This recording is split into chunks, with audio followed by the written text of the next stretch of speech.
Tolong dukung channel ini biar saya bisa makan. Rame, tolong komen dulu di bawah ini kalau rame mau lanjut atau enggak di sini gitu. Kalau rame aku lanjutin lagi obrolannya, kalau enggak ya udah kita selesai aja. Bitalk Podcast. Be smart, be healthy, be happy. Sobat Bi, karena rame kita lanjut lagi ya. Rame ada yang Maksa teriak banget ya. Ada yang teriak. Toxic relationship, padahal yang nonton cuma 2. Anggap aja rame. Namanya juga baru pertama ngupload ya nggak sih. Ini karena penasaran ya, di segmen sebelumnya kita membahas tentang toxic itu apa, penyebabnya apa. Terus yang jadi pertanyaan lagi, apa yang terjadi gitu ya, apa yang dilakukan oleh seseorang yang suka manipulatif ini dalam sebuah toxic relationship ini. Tapi saya kenalin lagi, siapa tahu baru ketemu Mbak Sisil ya. Ini Mbak Cecilia Nirlaksita, MPSI psikolog nih sahabat sonar. Jadi beliau emang expert banget di bidangnya. Jadi ini bohong dia bohong. Tadi saya agak disogok. Oke, lanjut Mbak Sisil. Apa yang dilakukan seseorang yang manipulatif dalam toxic relationship ini biasanya gitu? Iya, yang biasanya terjadi itu pasangan yang toksik memperlakukan pasangan yang lainnya itu nggak menjadi dirinya sendiri. Jadi nggak boleh beropini, kemudian apa-apa harus nurut gitu ya. Nggak boleh, nggak punya pilihan. Jadi pilihannya tergantung pada pihak yang memanipulatif gitu. Terus sering nggak tepat waktu, sering bohongin gitu ya, sering bohong. Jadi kita ini sebenarnya kan tahu ya kalau seseorang bohong atau enggak gitu ya. Jadi kadang-kadang peristiwa yang disebutkan atau situasi yang disebutkan nggak kronologisnya nggak logik banget gitu. Tapi dia senang bohong emang gitu. Gimana caranya misalnya? Terus dia senang misalnya mudah marah ya, mudah. Ketika marah itu bukan untuk apa? Marah itu untuk menekan supaya pasangan yang lain itu takut. Iya, beberapa di antaranya lain itu selain mengekang ya, suka dicurigai. Nah ini ya, suka dicurigai. Ini berarti yang manipulatif yang mencurigai. Iya, mencurigai. Mencurigai apa-apa dicurigai apa? Kalau orang mencurigai, kira-kira orang itu percaya nggak sih? Nah, jadi sehat nggak sih relasinya? Nah itu dicurigai terus-menerus. Kemudian kekerasan ya, kekerasan tuh bisa berupa kekerasan fisik atau kekerasan mental. Mental tuh misalnya kata-kata ya, jadi merendahkan. Kamu kan nggak bisa kalau nggak sama aku. Kalau kamu nggak sama aku, kamu nggak ada yang mau, tahu nggak ya? Kamu tuh apa sih? Kamu tuh nggak ada gunanya kamu. Kalau bukan karena aku, kamu nggak akan bisa eksis seperti ini. Kamu tahu nggak ya? Nggak penting lah kayak kamu tuh. Nggak usah ngomong lah kamu misalnya. Jadi tanpa kita sadari, kita pun bisa melakukannya ketika kita pada titik kesadaran kita. Nggak selalu toh kita itu selalu terus fokus pada kesadaran. Nah ini ada cara untuk fokus pada kesadaran. Nah ini nih yang ditunggu-tunggu nih. Kayaknya to be continue. Tapi ini durasinya masih cukup kayaknya ya. Karena rame banget yang segmen 1. Jadi kita lanjut aja. Tadi kan udah yang dilakukan itu ternyata sampai kekerasan juga itu bisa terjadi dalam toxic relationship ini nih, Sobat B ya. Dan apa tadi ya? Lupa jadi saya. Itu artinya kita tadi nggak ada di sini. Paling kita nginget itu pisang goreng ya. Wah ini jadi kode ya. Berarti apa yang bisa kita lakukan gitu untuk yang namanya setidaknya untuk mengurangi toksik itu ataupun bisa menghilangi toksik dalam sebuah relationship. Kan relasi itu kan antara satu pihak satu sama pihak yang lain. Ada nggak keberanian untuk memulai bicara ya gitu ya. Komunikasi yang seperti apa? Bukan komunikasi yang ngawur ya. Tapi namanya orang ngamuk itu ya kan lama-lama ditekan juga ngamuk kan ya, semua orang gitu ya. Jadi wajar lah gitu ya.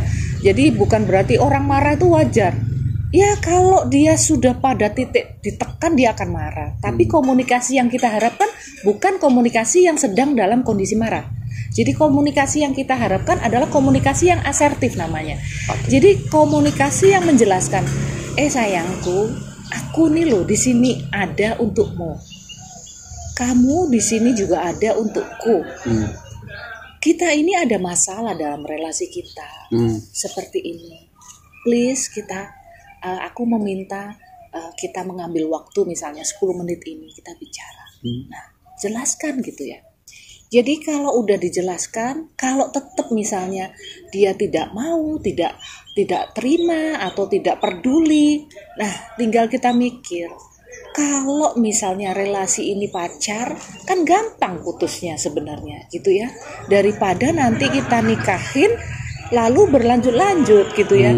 Nah, kalau toxic relationship ini suami istri, nah ini saya nggak ngomong pisah, enggak dong ya. Harus mendatangi konselor atau psikolog atau psikiater. Kenapa? Mungkin salah satu atau salah dua punya dinamika yang dua-duanya ini mungkin mengalami gangguan perilaku, mungkin mengalami traumatik di masa lalu, sehingga yang mengkooptasi, yang memanipulasi pikirannya itu adalah pengalaman di masa lalu. Jadi nggak di sini kayak kita tadi yang lupa itu kita mikir pisang goreng di belakang. Aduh, enak kayaknya ya. Enak kayaknya habis syuting kita makan pisang goreng tambah gitu. kopi. Iya, tambah gitu kopi ya. Terus ngobrol-ngobrol, gosip-gosip. Iya. Lanjut. Jadi lanjut ya, kembali ke meja ya, ke bunga. Jadi makanya kalau misalnya kita kita hampir nggak menyadari juga, oh saya ada rasanya ya masalah. Kalau itu disadari, oh kalau dia mau mendengarkan pasangannya sih nggak apa-apa, kalau nggak mau ya, kalau rumah tangga ya memang berbeda penanganannya antara pacar. Kalau pacar tuh ikatannya kan nggak ada ya, ikatannya cuman paling putus sedih gitu ya, galau gitu ya. Nah kalau rumah tangga ini kan banyak relasinya, statusnya, kemudian mungkin untuk pegawai negeri pekerjaannya gitu ya, mungkin anak-anaknya, dan kita harus berpikir lebih detail lah ya gitu, nggak hanya segampang itu. Oke, jadi itu ya Sobat Bi. Sampai serius dia. Karena menyimak. Ntar kalau dibilang nggak inget lagi, dibilang saya nggak sadar ada di sini. Jangan-jangan mikirin topinya diinjek orang. Oke, itu ya yang mungkin bisa kita lakukan. Tapi tadi udah jelas bahwa kalau dalam misalnya pacaran, pertemanan, kita bisa tinggalkan saja kalau memang itu udah terjadi toksik gitu ya Mbak ya. Tapi kalau dalam sebuah keluarga, kita memang perlu mengunjungi yang namanya ahlinya yang profesional seperti itu untuk menyelesaikan semua toksik yang ada dalam hubungan kita gitu. Nah ini mungkin yang terakhir nih bagi Sobat Bi tentang toxic relationship ini.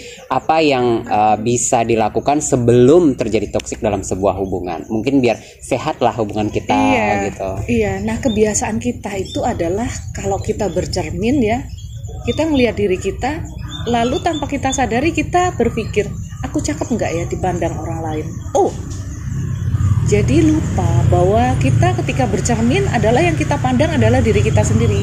Kita lupa bahwa apapun yang kita alami ini, apapun yang berada pada kita ini, kita sering sekali tanpa kita sadari craving bagaimana orang berpendapat tentang kita. Jadi berpendapatlah yang baik tentang kita, menjadilah yang baik tentang kita. Maka ketika kita bercermin, kita lihat diri kita, kayak apa aku ya, introspeksi, emosiku gimana, cara berpikirku logik apa enggak, apa aku baperan gitu ya, apa aku misalnya gampang tersinggung gitu ya, apa boleh sih orang sensitif, oh sangat bagus ya orang sensitif gitu ya, tapi sensitif ditempatkan di mana gitu misalnya. Nah apakah perilakuku misalnya, jadi aku menilai tentang aku memperbaiki tentang aku melihat tentang aku gitu ya. Jadi kalau apakah itu nggak narsis? Bukan, artinya seringkali kita tuh bingung, nggak percaya diri gara-gara kita nggak percaya sama diri kita sendiri. Kalau kita nggak percaya sama diri kita sendiri, kita ingin orang lain percaya sama kita, sehingga kita berusaha tanpa sadar kita bisa memanipulasi, misalnya jadi drama queen misalnya, apa kayak mengiba-iba gitu. Dia tahu kalau orang mengiba akan jadi jangan salah ya, toksik itu bukan hanya memanipulasi dengan kekerasan lalu menindas ya. Jadi orang yang jangan gitu dong gitu-gitu, sebenarnya dia juga memanfaatkan loh ya, dia memanipulasi ya, jangan salah ya. Oh dia kan manja, seneng dia manja. Be careful, manja atau dia manipulatif, memanfaatkan drama queen gitu ya. Jadi menurut saya ya, lihat diri kita, perbaiki diri kita, introspeksi diri kita. Kemudian ya kalau kita merasa kayaknya aku masih punya pikiran-pikiran di masa lalu. Aku punya traumatik di masa lalu. Aku pernah gagal pacaran dan aku pernah gagal dalam sebuah relasi. Itu apa ya yang menyebutkan gagal? Kalau kita mikir-mikir sendiri nggak bisa ya cari ahlinya gitu ya. Kalau misalnya nanya orang sembarang nanya, kalau dia nggak ahlinya mengarahkannya agak beda gitu. Oke, itu nih Sobat Bi ya. Mungkin ini bisa menjadi insight buat kita semua bahwa siapapun bisa menjadi toksik dalam sebuah hubungan gitu ya Mbak Cecil ya. Jadi tidak hanya si A, si B dan si C. Nggak hanya yang kuat ya, yang pura-pura misalnya lemah atau memang yang kelihatan lemah, dia dengan juga mudah bisa memanipulasi. Oke, itu Sobat Bi tentunya tentang toxic relationship. Kita udah 2 segmen ya bahas toxic relationship ini. Mudah-mudahan buat kamu yang lagi nonton ini tidak ada yang menjalani toxic relationship dan tidak menjadi kalau yang mengalami bisa secepatnya keluar ya dari toxic relationship ini dan tidak menjadi sumber toxic dalam sebuah relationship. Terima kasih ya udah nonton. Jangan lupa subscribe. Bye. Thanks for watching. Don't forget to share, comment, and like this video. Be Talk Podcast. Be smart, be healthy, be happy.